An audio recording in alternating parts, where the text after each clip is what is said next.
जून में होने वाले अफगानिस्तान के साथ ओडीआई सीरीज के लिए और सिर्फ एक टेस्ट मैच के लिए इंडियन क्रिकेट टीम का अनाउंसमेंट हो गया है। आप सब ने इंडियन स्क्वाड देखा होगा, वो चाहे ओडीआई स्क्वाड हो या टेस्ट का जो स्क्वाड अनाउंस हुआ है उसको आपने मेरे हिसाब से ठीक ठाक तरीके से देख लिया होगा। हम उस लिस्ट के ही बारे में चर्चा करेंगे। दरअसल टीम क्या है वो आपको मालूम है, मैं उसको बताऊंगा नहीं, लेकिन अब इसके पीछे की कहानी पर हम बात करते हैं जिसको लेकर काफ़ी सवालिया निशान खड़े हो रहे हैं। दरअसल बहुत आरोप लग रहे हैं इस टीम को लेकर। वो जो ओडीआई में भी कुछ प्लेयर्स की एंट्री हो गई है, कुछ प्लेयर्स की टेस्ट टीम में एंट्री हो गई है। दरअसल जो मेन पॉइंट है वो इनकी एंट्री हो गई है, बवाल इसको लेकर नहीं है। सारा बवाल उनको लेकर है जिनका सिलेक्शन नहीं हुआ है। आप सब जानते हैं, बहुत चर्चाओं में थे आकिब नबी, उनका सिलेक्शन नहीं हुआ। मोहम्मद शमी, उनको भी नज़रअंदाज किया गया। आईपीएल में बहुत अच्छा परफॉर्म कर रहे हैं भुवनेश्वर कुमार, उनको लेकर भी चर्चा हो रही थी कि हो सकता है मौका दे बीसीसीआई, लेकिन उन पर भी चर्चा नहीं की गई, उनको भी सिलेक्ट नहीं किया गया। दूसरी बात, ऋषभ पंत के पर काट दिए गए हैं। जी हाँ, ऋषभ पंत जो वाइस कप्तान थे, अब तक वाइस कैप्टन टेस्ट स्क्वाड में, टेस्ट टीम में, उनके पर कट गए। ओडीआई टीम में उनको जगह क्यों नहीं मिली गई, ये भी एक सवालिया निशान है। रविंद्र जडेजा कहाँ है, अक्षर पटेल भी नहीं है। तो कुल मिलाकर जिनकी एंट्री हुई है उनके लिए तो बहुत अच्छी बात है, लेकिन जिनको नहीं लिया गया है और क्यों नहीं लिया गया है और सिलेक्शन कमेटी किस तरफ देख रही है, कोच गौतम गंभीर, अजीत अगरकर, आरपी सिंह, प्रज्ञान ओझा की ये जो पूरी टीम है वो किस तरफ देख रही है, इसी पर इस वीडियो में हम बात करेंगे। क्योंकि आरोप शुभमन गिल पर भी लगने लगे हैं सोशल मीडिया के दौर में कि जो टीम बनी है टेस्ट की, खासकर वो इंडियन टीम नहीं है, वो गुजरात की ही टीम है। मतलब जो गुजरात टाइटंस के अधिकतर प्लेयर उसमें सिलेक्टेड हैं, इसलिए उसको गुजरात टाइटंस की ही टेस्ट टीम कहा जा रहा है। तो बात करते हैं इन्हीं सारे मुद्दों को लेकर। सबसे पहले मुद्दा हम उठाते हैं मोहम्मद शमी का। तो क्या ये मान लिया जाए कि मोहम्मद शमी के दरवाजे अब इंडियन क्रिकेट के लिए बंद हो चुके हैं? तो मेरे हिसाब से मान लीजिए, क्योंकि अब मुझे नहीं लगता कि इंडियन सिलेक्टर मोहम्मद शमी की तरफ देख भी रहे हैं। डोमेस्टिक में उन्होंने अच्छा परफॉर्म किया था, आईपीएल में अच्छा परफॉर्मेंस था स्टार्टिंग फेज में, लेकिन उसके बाद उनकी लय बिगड़ती चली गई।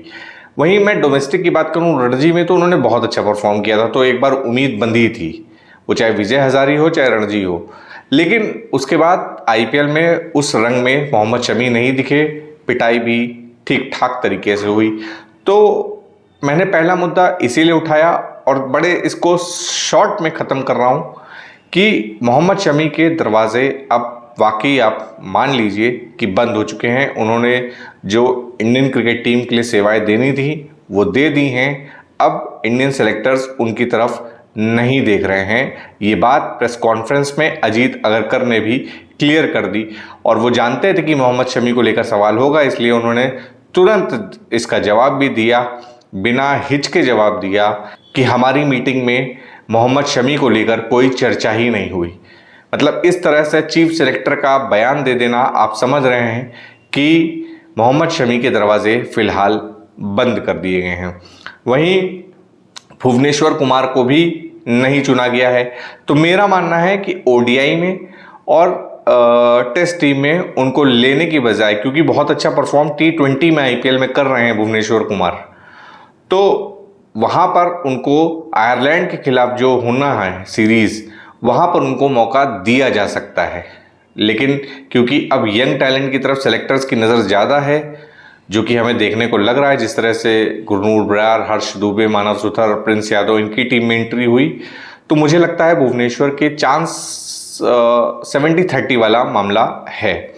अब आते हैं उस खिलाड़ी के ऊपर जिसकी चर्चा सबसे ज़्यादा हो रही थी कि इसका सिलेक्शन तो हो ही जाएगा और सिलेक्शन होना चाहिए, क्योंकि रणजी जैसे डिफ़िकल्ट जो है टूर्नामेंट जो कि इंडिया में होते हैं डोमेस्टिक में, उसमें मैन ऑफ द सीरीज़ बनकर निकलना, प्लेयर ऑफ द सीरीज़ बनकर निकलना बड़ी बात होती है। 10 मैचेस में 60 विकेट लेना बहुत बड़ी बात होती है। मैं बात कर रहा हूं जम्मू कश्मीर को इस साल रणजी ट्रॉफी जिताने वाले, पहली बार रणजी ट्रॉफी खिताब उसके नाम करवाने वाले आकिब नबी की। आकिब नबी को पूरी तरीके से नज़रअंदाज कर दिया है सेलेक्टर्स ने। क्यों नज़रअंदाज कर दिया है? उस बंदे ने परफॉर्म करके दिखाया।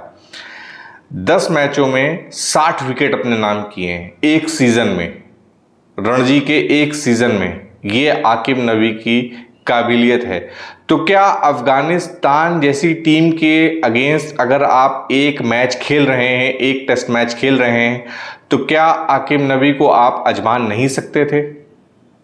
मेरे हिसाब से आजमाना चाहिए। लेकिन कुछ लोगों का कहना है कि यहां पर आकिब नबी के जो अनफेवर में बात गई वो आईपीएल में उस तरह से बॉलिंग का प्रदर्शन नहीं हो पाना। 4 मैच खेले उन्होंने और एक भी विकेट आकिब नबी को T20 क्रिकेट में नहीं मिला। दिल्ली के लिए खेल रहे हैं आकिब नबी और उनको एक भी विकेट नहीं मिला। इसलिए लोगों का ये सवाल उठा देना भी बहुत हद तक जायज़ हो रहा है कि क्या इंडियन क्रिकेट टीम में सिलेक्शन का क्राइटेरिया आईपीएल है, डोमेस्टिक क्रिकेट नहीं? क्योंकि जिस तरीके से आकिब नबी के साथ हुआ ये वाकई चौंकाने वाला है। क्योंकि आप हर्ष दुबे को लीजिए, हमें कोई गिला नहीं, किसी को भी लीजिए, गुरनूर बयार, सब अच्छे हैं और सब डोमेस्टिक में अच्छा करके आए, तभी आपकी नज़र उन पर पड़ी भी है। लेकिन 10 मैच में 60 विकेट लेना, अपनी टीम को खिताब दिलवा देना, पहली बार जम्मू कश्मीर को जो है खिताब दिलवा देना, आकिब नबी के बारे में मेरे हिसाब से सोचा जाना चाहिए था। लेकिन हो सकता है आईपीएल में जिस तरह की गेंदबाजी उनकी रही वो भी सेलेक्टर्स के ध्यान में हो और इसीलिए आरोप लग रहे हैं। अब आते हैं सबसे चर्चित नाम उनकी तरफ। रविंद्र जडेजा टेस्ट टीम से कहाँ गायब है? तो रविंद्र जडेजा के बारे में चीफ सेलेक्टर ने कहा है कि उनको आराम दिया गया है। रविंद्र जडेजा के लिए अलग से क्लेरिफाई किया अजीत अगरकर ने कि उनको ड्रॉप नहीं किया गया, उनको रेस्ट दिया गया है ओडीआई सीरीज और टेस्ट मैच से। वहीं अक्षर पटेल के साथ भी लगभग यही क्लियरेंस है कि उनको भी रेस्ट दिया गया है। लेकिन उनको ड्रॉप करना, क्योंकि ओडीआई में उनका परफॉर्म अच्छा रहा है और T20 में आपके बेताज बादशाहों में से एक हैं। 2024 और 26 में जो आपने वर्ल्ड कप जीता उसमें उनका अहम रोल भी रहा है। तो अगर उनको ड्रॉप किया गया है तो ये एक सवालिया निशान खड़ा करता है। वहीं बात करें ऋषभ पंत के पर क्यों कट गए हैं? देखिए, ऋषभ पंत टेस्ट टीम में इंडियन क्रिकेट टीम के वाइस कैप्टन हुआ करते थे लास्ट टेस्ट मैच तक, और जब साउथ अफ्रीका सीरीज के अगेंस्ट गिल कप्तानी नहीं कर पाए थे, चोटिल हो गए थे, तो ऋषभ पंत ने ही कप्तानी संभाली थी। तो ऋषभ पंत के टेस्ट टीम में अब पर क्यों कट गए? वो टेस्ट टीम में तो बने हुए हैं लेकिन अब वाइस कैप्टन नहीं है। वाइस कैप्टन केएल राहुल को बना दिया गया है। जी हाँ, और ओडीआई से ऋषभ पंत को हटा दिया गया है, उनकी जगह ईशान किशन की एंट्री हो गई है। मतलब ये भी क्राइटेरिया मुझे समझ में नहीं आया कि ऋषभ पंत आपकी ओडीआई टीम का हिस्सा तो थे लेकिन उनको मौका नहीं मिल रहा था। केएल राहुल लगातार खेल रहे थे, ये हम सब देख रहे थे। लेकिन जब भी उनको ओडीआई में मौका मिला ऋषभ पंत को, उन्होंने परफॉर्म करके दिखाया। सेंचुरीज भी उनके नाम हैं, अच्छा परफॉर्म भी किया है उन्होंने। लेकिन फिर भी बिना मैच खिलाए काफ़ी टाइम हो गया था ऋषभ पंत को ओडीआई खेले हुए, और उनको एकदम से प्लान से बाहर कर दिया गया। आप ईशान किशन को ले आए, ईशान किशन को ले आए, बहुत अच्छी फॉर्म में है और उनको उनकी जगह बनती भी है, अच्छी बात है, आप उनकी तरफ गए। लेकिन बिना खिलाए ऋषभ पंत को आपने बाहर कर दिया। केएल राहुल खेल रहे हैं, तो क्या आप ईशान किशन को जिस बेस पे लेके आए हैं, क्या केएल राहुल को बाहर बैठाएंगे? क्योंकि मौजूदा फॉर्म दोनों की ज़बरदस्त है, चाहे ईशान किशन हो और केएल राहुल हो।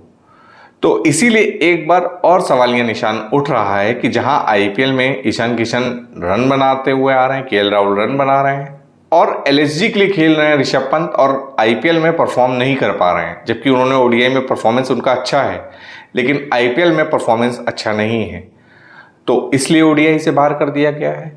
तो फिर वही बात एक बार उठ के आ जाती है कि आईपीएल ही क्राइटेरिया है। इसीलिए बार बार ये सवाल उठ रहा है।